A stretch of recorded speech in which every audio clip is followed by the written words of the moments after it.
What happens when one of Hollywood's most enigmatic actors sits down for what should be a light-hearted chat show appearance, only to find himself in a battle of wits that spirals completely out of control?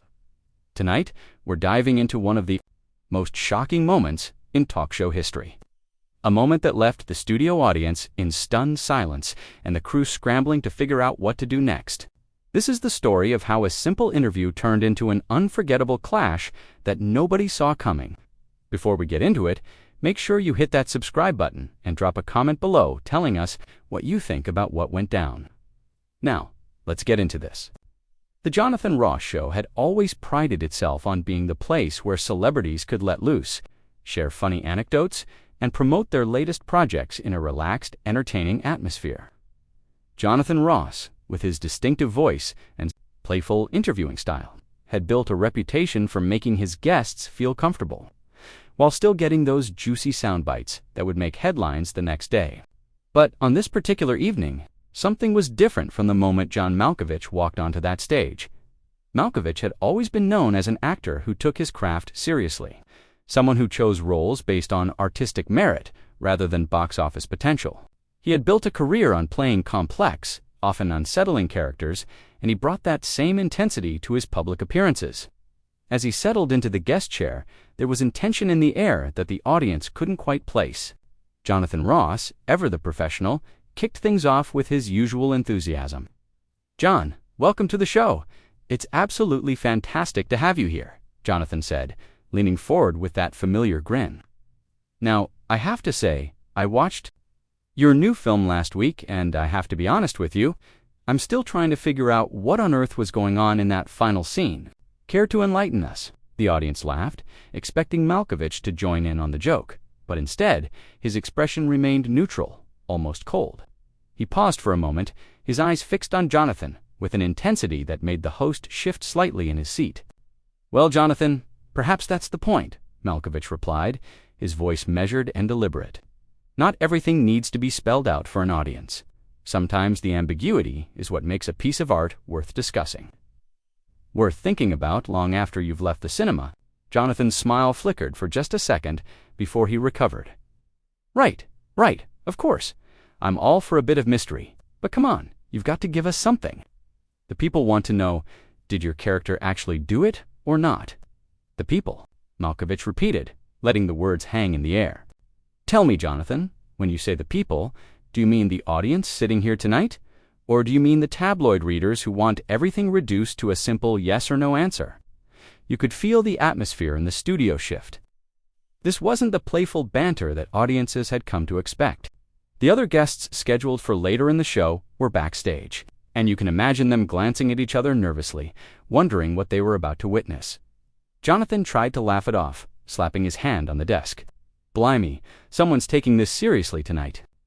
"Look, I'm just having a bit of fun, mate. That's what we do here. We have a laugh, we talk about your brilliant work, everyone has a good time. No need to get all philosophical on me."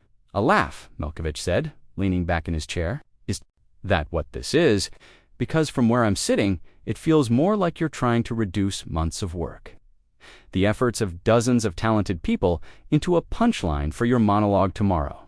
The audience was dead silent now. This was not going according to script. Jonathan Ross was a seasoned professional who had interviewed thousands of celebrities over his career, but you could see him trying to figure out how to navigate these increasingly choppy waters. "John, I think you might be reading a bit too much into this," Jonathan said, his tone trying to find the balance between friendly and firm. "I have nothing but respect for your work. Everyone knows you're one of the finest actors of your generation. I'm just trying to have a conversation here." "A conversation?" Malkovich echoed. "Is that what you call asking me to explain my film as if I'm a contestant on a game show? Tell me, Jonathan, when was the last time you watched something and actually sat with it, actually let it affect you without immediately needing someone to explain what you were supposed to feel?" Jonathan's jaw tightened. He glanced at his notes, clearly trying to find a way to move the interview in a different direction. But Malkovich wasn't finished. "You invited me here tonight to talk about my work, but what you really want is for me to perform for you two. Be the quirky actor who says something outrageous that you can clip and put on social media. That's not why I make films, Jonathan. That's not why any serious artist does what they do.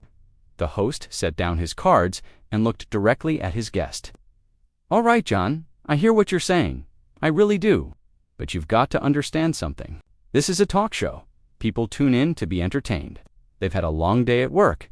They want to sit down with a cup of tea and watch something that makes them smile. I'm not trying to diminish your art. I'm just trying to make it accessible. Accessible, Malkovich said, almost laughing.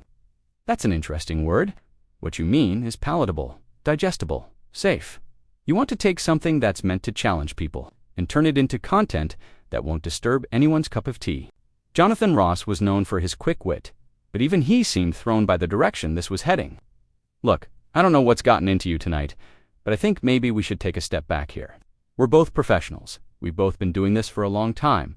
There's no need for this to get uncomfortable, but it is uncomfortable, isn't it? Malkovich pressed. And maybe that's what we need more of. Maybe instead of constantly smoothing over every rough edge, constantly making everything nice and polite and suitable for family viewing. We should actually have real conversations about real things. The cameras kept rolling. The producers in the control room frantically discussing whether they should cut to commercial, but they let it play out, sensing that whatever this was, it was compelling television, even if it wasn't what anyone had planned.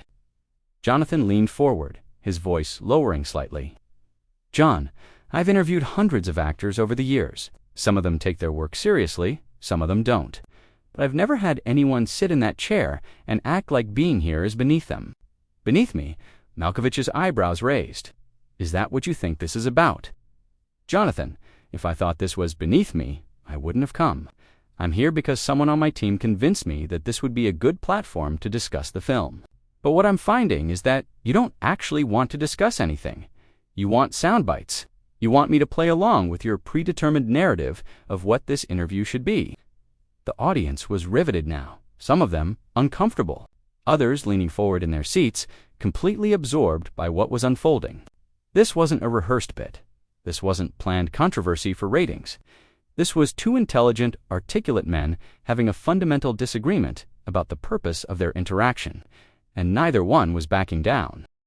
Jonathan Ross took a deep breath, and you could see him making a decision in real time. He could either try to diffuse this situation with humor, or he could engage with what Malkovich was actually saying. He chose the latter. All right, John, let's have that real conversation then, Jonathan said, his tone shifting to something more serious. You think I'm reducing your work to sound bites. Maybe there's some truth to that. But let me ask you something. When you agreed to come on this show, what exactly did you think was going to happen? Did you think we were going to sit here and have a 3-hour philosophical discussion about the nature of cinema? Because that's not this show, and you knew that when you agreed to come. Malkovich tilted his head slightly, acknowledging the point. You're right. I did know what this show was. But knowing what something is, and accepting it as the only way it can be, are two different things. Every time we have these conversations, these surface-level exchanges where nothing of substance is actually said, we're reinforcing the idea that this is all there can be, that audiences can't handle anything deeper. So this is about the audience now. Jonathan asked, You think I'm underestimating them? I think the entire entertainment industry underestimates them, Malkovich replied. We assume that people want everything simplified, that they need their hands held through every emotional beat, that they can't be trusted to draw their own conclusions. And then we wonder why the quality of public discourse has deteriorated. Jonathan leaned back in his chair, studying his guest. That's quite a grand statement. You're putting a lot on the shoulders of a Thursday night chat show, Malkovich countered. Or is it that we've become so accustomed to mediocrity that even suggesting we could do better sounds grandiose? Tell me, Jonathan, when did you stop caring about having meaningful conversations? The question landed like a slap. Jonathan's expression hardened, and for the first time in the interview, you could see genuine anger flicker across his face. That's out of order, Jonathan said, his voice sharp. You don't know anything about what I care about. You've been on this show for all of 15 minutes, and you think you've got me figured out. I've built a career on connecting with people, on making them laugh, on giving them a break from whatever rubbish they're dealing with in their lives. If that's not meaningful to you, fine, but don't you dare sit there and suggest that what I do doesn't matter. The audience seemed to collectively hold their breath. This had gone from uncomfortable to genuinely tense. Malkovich remained calm, but there was something in his eyes that suggested he was only getting started. "I never said it doesn't matter," Malkovich said quietly, "but making people laugh and making them think aren't mutually exclusive. You're clearly intelligent. You're clearly talented at what you do. So why do you settle for the easy laugh instead of pushing for something more? Because sometimes, John, the easy laugh is exactly what people need," Jonathan shot back. "Not everyone wants to be challenged every second of every day. Sometimes they just want to switch off their brains and enjoy themselves. There's nothing wrong with that, except when it becomes the only option," Malkovich said. "When every conversation, every interview, every interaction is calibrated to avoid anything that might make someone uncomfortable or force them to think differently. We're creating a culture of intellectual passivity." Jonathan shook his head, a bitter smile on his face. "You know what I think? I think you're using this interview as a platform to feel superior. You get to sit there and lecture me about the state of entertainment, while positioning yourself as some kind of artistic martyr. It's easy to criticize, John. It's much harder to actually connect with regular people." "Regular people," Malkovich repeated. "There's that phrase again. As if there's some separate class of human beings who exist only to be pandered to. Jonathan, regular people are capable of extraordinary depth. They think about complex things. They feel deeply. They wrestle with difficult questions every single day. The only reason they don't get to engage with those things in entertainment is because people like you have decided they can't handle it." "People like me," Jonathan said, his voice rising slightly. "Right. So I'm the problem now. Not the studio executives, not the network heads, not the advertisers who determine what gets made and what gets canceled. It's me, sitting here trying to do my job, trying to give people an hour of entertainment on a Thursday night." "You're part of a system," Malkovich said. "We all are. But we have choices within that system. You could choose to ask different questions, to have different conversations. But you don't, because it's safer not to, because it's easier to stick with the formula that works." Jonathan set his note cards down on the desk with more force than necessary. "You want different questions? Fine. Here's a question for you. Why did you agree to come on this show if you have such contempt for what we do here? Was it just so you could come on and feel good about yourself by tearing down the format? Because from where I'm sitting, that seems pretty hypocritical." "I don't have contempt for what you do," Malkovich said, his voice remaining steady even as Jonathan's grew more heated. "I have contempt for what you could do, but choose not to. There's a difference." "Oh, please," Jonathan said, throwing up his hands. "You're really going to sit there and act like you're doing me a favor by coming on here and insulting me for 20 minutes. This is my show, John, mine. I've worked for decades to build this, to create something that people actually want to watch. And you waltz in here with your superior attitude and act like you're bestowing some great wisdom upon us mere mortals." The audience was completely silent now, torn between fascination and horror at what they were witnessing. This wasn't entertainment anymore. This was a genuine conflict playing out in real time, and nobody knew how to react. Malkovich leaned forward slightly, his eyes never leaving Jonathan's. "Do you want to know why I really came on this show tonight? Because I was told it would be good for the film. That's it. That's the only reason. Not because I thought we'd have a stimulating conversation, not because I thought you'd ask insightful questions, but because in this industry, you do these things. You show up, you smile, you give your sound bites, and you move on to the next interview. It's all part of the machine. Then why not just play along?" Jonathan demanded. "Why come on here and make everyone uncomfortable, including yourself? What's the point of all this?" "Because I'm tired," Malkovich said, and for the first time, there was something other than cool composure in his voice. "I'm tired of pretending that these conversations mean something when they don't. I'm tired of watching talented people reduce themselves to performing monkeys for the sake of promotion. I'm tired of a culture that values comfort over truth." Jonathan stared at him for a long moment. "Well, I'm sorry that my show has been such a burden for you. Truly, I am. But here's the thing, John. Nobody forced you to come here. Nobody put a gun to your head and made you sit in that chair. You chose to be here, just like you chose to make this whole thing adversarial, instead of just having a pleasant conversation like a normal human being." "A pleasant conversation about nothing," Malkovich said. "A conversation where we both pretend that everything is fine, where we carefully avoid saying anything that might be remotely controversial or challenging. Is that really what you think a conversation should be? When you're a guest on someone else's show, yes, Maybe you should consider being civil, Jonathan replied. This isn't a therapy session, John. I'm not here to help you work through whatever issues you're having with the entertainment industry. I'm here to do a job, and that job is to make good television. And is this good television? Malkovich asked, gesturing at the space between them. This tension? This conflict? Because I'd wager the people watching at home are more engaged right now than they have been during any of your other interviews this season. Jonathan's laugh was harsh. Oh, so now you're an expert on what makes good television. That's rich, coming from someone who clearly has nothing but disdain for the medium. I don't have disdain for television, Malkovich said. I have disdain for wasted potential. Jonathan Ross stood up from his desk, something he rarely did during interviews. The movement was sharp, decisive, and it caught everyone off guard.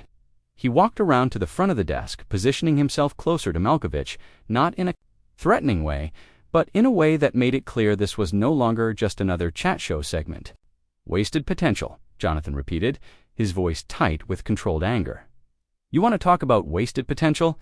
Let's talk about it. I've spent 30 years in this industry, working my way up from nothing, building something that millions of people tune into every week. I've interviewed prime ministers, rock stars, actors, authors, people from every walk of life.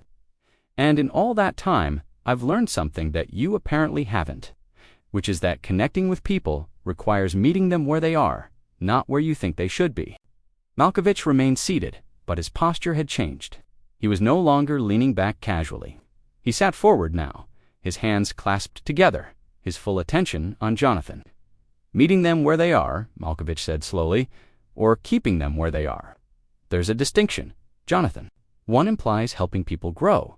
The other implies maintaining the status quo because it's profitable. Profitable, Jonathan spat the word out. Right? Because you don't care about money at all, do you, John? You make films purely for the art. Never mind the salary, never mind the distribution deals. Never mind the fact that you're here promoting a film that cost millions of pounds to make and needs to recoup that investment. But sure, I'm the one who's compromised by commercial concerns. I never claimed to be above the system, Malkovich replied, but at least I'm honest about the compromises I make. Can you say the same? Or do you tell yourself that every softball, question, every manufactured moment of spontaneity, every carefully orchestrated laugh is actually serving some higher purpose? Jonathan's face flushed red. You know what your problem is? You're so busy being clever, so busy proving how much smarter you are than everyone else, that you've forgotten how to be human. People don't connect with intellectual superiority, John. They connect with warmth, with humor, with someone who makes them feel seen and heard. That's what I do. That's what I've always done. And if that's not good enough for you, then honestly, I don't know why you're still sitting in that chair. The challenge hung in the air between them. The audience sat frozen, some of them looking towards the exits as if they weren't sure whether they should still be there. The cameras continued to roll, capturing every second of this unprecedented confrontation. Malkovich stood up slowly, straightening his jacket. You want to know why I'm still sitting in this chair? Because despite everything I've said tonight, despite how angry you clearly are right now, this is the first real conversation I've had on a talk show in years. This matters, Jonathan. This is what I was talking about. We're actually engaging with each other, actually saying things that mean something, even if it's uncomfortable. Uncomfortable, Jonathan laughed bitterly. That's one word for it. Another word might be disrespectful, or ungracious, or needlessly antagonistic. You come into my house, you insult my work, you insult my audience, and then you have the audacity to act like you're doing me some kind of favor by being difficult. Haven't insulted your audience, Malkovich said firmly. I've done the opposite. I've suggested that they deserve more credit than you give them. I've suggested that they're capable of handling conversations that don't spoon-feed them pre-digested opinions and safe, comfortable platitudes. Jonathan stepped closer, his voice dropping to something more dangerous. Don't you dare tell me what my audience deserves. Don't you dare stand there and pretend you understand them better than I do. I've been talking to these people for 3 decades. I know what makes them laugh, what makes them think, what makes them care. And you know what? Sometimes what they need is exactly what you're so determined to dismiss. Sometimes they need lightness. Sometimes they need joy. Sometimes they need to forget about how hard everything is and just enjoy themselves for an hour. And sometimes, Malkovich countered, his voice matching Jonathan's intensity, they need to be reminded that they're more than just consumers to be pacified, that their attention is worth more than cheap laughs and manufactured controversy, that they have the capacity to engage with complex ideas and ambiguous emotions without needing everything wrapped up in a neat little bow. "You're unbelievable," Jonathan said, shaking his head. "You really think you're the only person who cares about quality, about substance, about treating audiences with respect. The arrogance of that is just staggering." "It's not arrogance to expect better," Malkovich replied. "It's not arrogance to refuse to participate in a race to the bottom. Every time we dumb things down, every time we choose the easy path over the meaningful one, we're telling audiences that they're not worth the effort. Is that really the message you want to send?" Jonathan pointed at the audience. "Look at them, John. Really look at them. They didn't come here tonight to be lectured about the state of entertainment. They came here to have a good time, to see their favorite celebrities, to laugh and clap and go home feeling better than when they arrived. And instead, they've spent the last 20 minutes watching you turn a simple interview into some kind of crusade. Is that fair to them?" Malkovich did look at the audience then, really looked at them. Some looked angry, some looked confused. Some looked genuinely fascinated by what they were witnessing. He turned back to Jonathan. "Maybe it's not fair," he admitted. "But maybe fairness isn't the point. Maybe the point is that we've become so concerned with being fair, with being nice, with not rocking the boat, that we've forgotten how to have honest conversations about things that actually matter." "And what matters to you, John?" Jonathan asked, his voice heavy with frustration. "What is it you're actually trying to achieve here tonight? Because from where I'm standing, all you've done is come on my show and make everyone miserable. If that's your idea of meaningful discourse, then I want no part of it.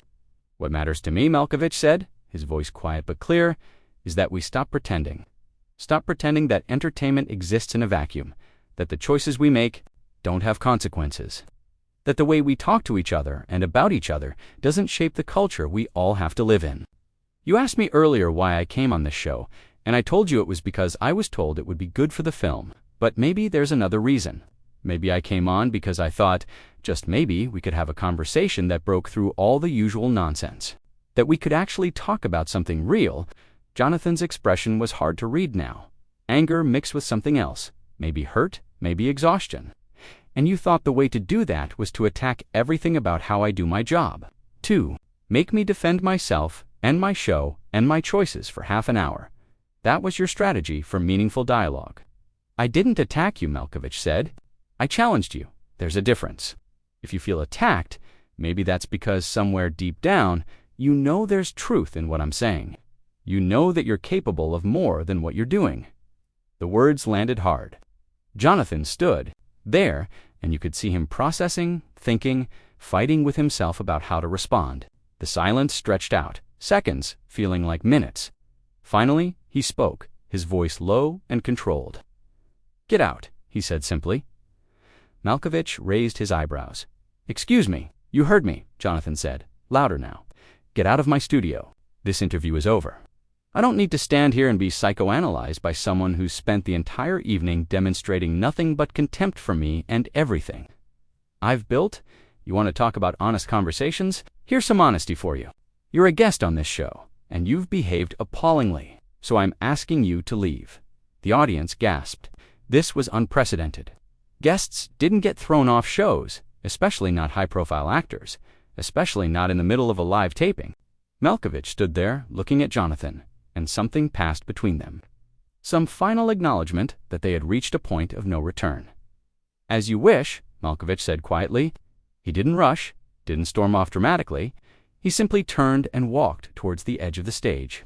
But before he left, he stopped and looked back at Jonathan one last time. "For what it's worth," Malkovich said, "I hope you think about what I've said tonight. Not because I think I'm right about everything, but because I think you're better than what you're allowing yourself to be." And with that, John Malkovich walked off The Jonathan Ross Show, leaving behind a stunned audience, a shell-shocked host, and a moment that would be talked about for years to come. Jonathan stood there for several seconds, not moving, processing what had just happened. Then he turned to the audience, composed himself, and, in true professional fashion, tried to move on. "Well," he said, forcing a smile that didn't quite reach his eyes. That was something, wasn't it? If you enjoyed this deep dive into one of the most intense moments in talk show history, make sure you hit that subscribe button and let us know in the comments. Do you think Malkovich had a point about the state of entertainment, or did he go too far? Let us know what you think.